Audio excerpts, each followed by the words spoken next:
Разработка гидрогеля ввелась в технопарке Якутска совместно с руководителем Владиславом Амировичем.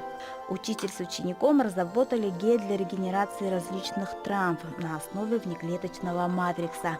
А простыми словами, он предназначен для наилучшего заживления различных кожных ран, как трещина, отморожение, ожог и так далее, а также при любых операциях кожи. Самым простым примером применения может быть, допустим, вы поехали на пикник, у вас произошла какая-то большая рана, прям кровь хлещет, и вы вместо того, чтобы использовать кучу повязок, каких-то антисептиков и так далее, вы просто применяете гель, он моментально затвердевает, очень хорошо приклеивается к вашей коже и потом впоследствии, грубо говоря, заменяет.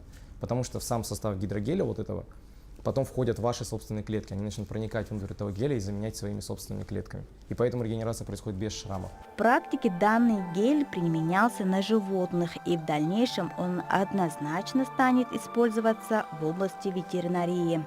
А поскольку разработка, по мнению ученых, является очень актуальным в наше время, высока вероятность, что гидрогели в будущем будут применять в пластической хирургии. Будем очень надеяться и верить. Изначально разработка матрикса, сама идея вот этого использования клеточного матрикса, она не столь нова. Но активные разработки ведутся, допустим, лет 10, наверное.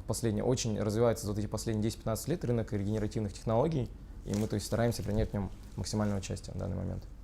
Влад Маслов представлял свою республику в очень престижном международном конкурсе молодых исследователей в Тайване и в Сингапуре, которые прошли в январе этого года.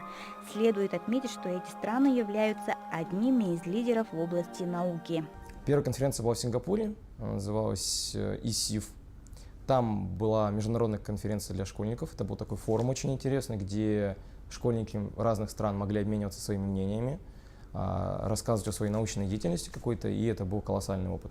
Вторая конференция проходила в Тайване, называлась она ТИС.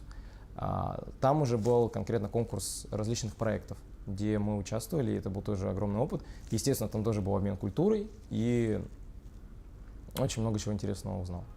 Как говорит сам Влад, его интерес к науке начался с детства, и, возможно, он свяжет свою дальнейшую деятельность с медициной. А на вопрос, как привить любовь к науке молодым, он отвечает, что нужно лишь только одно – это желание. Аня Васильева, Дмитрий Сургучев. Новый день, Якутск.